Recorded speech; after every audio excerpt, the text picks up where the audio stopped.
Hey everyone, this is an Amalgia release day review for Final Fantasy Crystal Chronicles Remastered Edition. I really loved this game back in the day, and I still love it today. That's not to say it's not without its problems, but we'll go over the good and the bad in just a minute. Back in the day, me and my friends used to wish so much that this game had online multiplayer because it was hard to get four people together with link cables and Game Boy Advances just to be able to play a few levels before we ran out of time. Modern day Square Enix loves to recycle content, and this game is no exception. But this is one of the few times that Square Enix does it where I'm actually happy that they did. This game has a ton of dungeons, some of them are even free to play. That was really a good move on Square Enix's part. This way, you can get a good feel for the game before deciding whether you want to buy it. This game is very fun and has a lot of exciting challenges the further you get. You could play cross platform with other players, even on mobile, and you can upload your save data to the cloud and then download it so that you can use the same save data on a different system. Like I mentioned before, the addition of online co op for this game is a big deal, and it's great to have. A drawback is that they took out in person offline co op. That's not really a big deal to me because the only other thing that you could do other than dungeons was walk around the world map and go into towns with one another, but going into towns with your friends served almost no purpose. You and the other people you were playing with could drop items on the ground and like trade with one another, but in order to make up for that, they added a Moogle in the starting town that holds items and you can take them out regardless of which character you're on. In the old game, one of the biggest problems was managing your inventory all the time, but now with a storage Moogle to help out, it's a real godsend. This Moogle also distributes online DLC you've purchased, so keep them in mind if you decide to buy any. With online co op as this game's new defining feature, let's get into how well it works. The only real way you could talk to people in the game is through pre recorded responses, which is fine. Nintendo just doesn't want you to type to each other, I suppose. You can move the responses around so that the ones you use most often are easiest to access. This game has a friends list, and you make friends by using their follow system. After you clear a dungeon with people in co op, a screen will appear that will give you the option to hit follow next to their faces. If you follow them and they follow you, then you've made a friend. But if only one person follows the other, then no friendship is made. If you leave too quickly and somebody followed you, you still have a chance to check your list to see who your followers are, and then you can follow them back to create the friendship.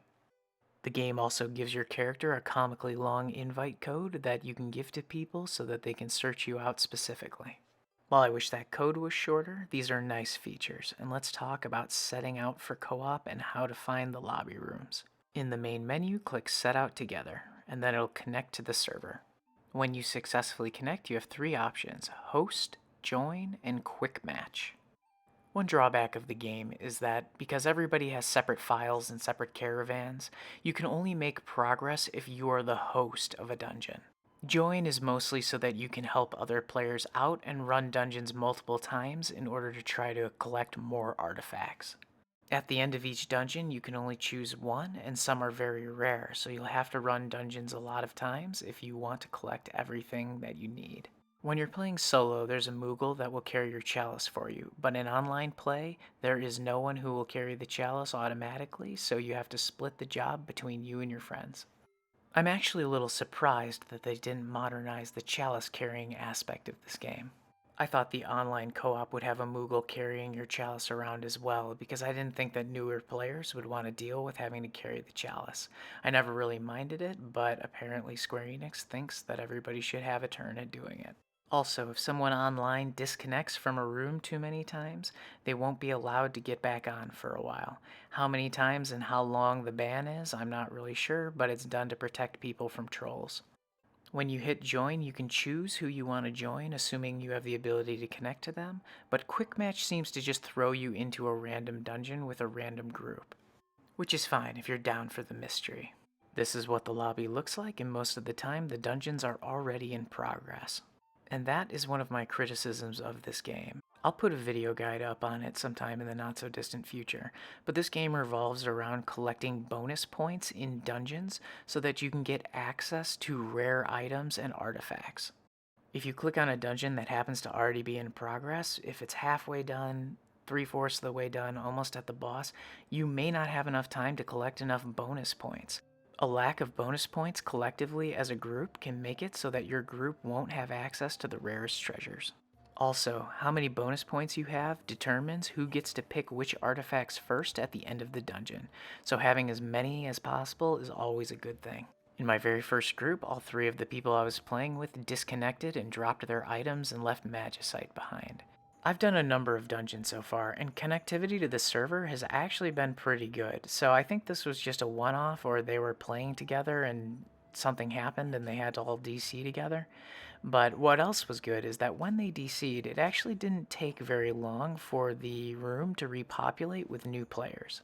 I've noticed a little lag online, but it's actually not that bad. Lag in these early stages really doesn't matter because things are pretty simple and straightforward, but it could cause a problem in some of the more difficult later stages. Fusion spell and magic strike timing is a little tight and takes a little getting used to. If you need to check out a guide on that, I've got one on the channel, so make sure to take a look. One other problem I noticed is that sometimes when you try to connect to the multiplayer server and your connection is like trying to go through but is a little slow, there's no actual way to back out of connecting to the server while it's trying to connect. This means that you either have to wait for the connection to time out and it gives you the option to back out, which can take some time, or restart the game, which is also a problem. The good news is that this game autosaves and it autosaves frequently, so you might be a little bit safer in doing that, but I still don't recommend it. The connection stalled for about 2 full minutes for me, but I cut it out so you can see what the end screen looks like when you time out. All in all, I'm very excited to play this game, and I really want to burn through it so that I can get to the part where there's the new harder dungeons because I'm always looking for a very difficult challenge.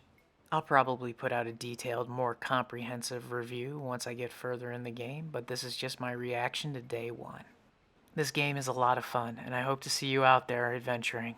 If you found any Amalgia videos helpful, interesting, or entertaining, please subscribe. It really helps us out. Happy hunting, and fill those chalices with myrrh. I'll see you next time.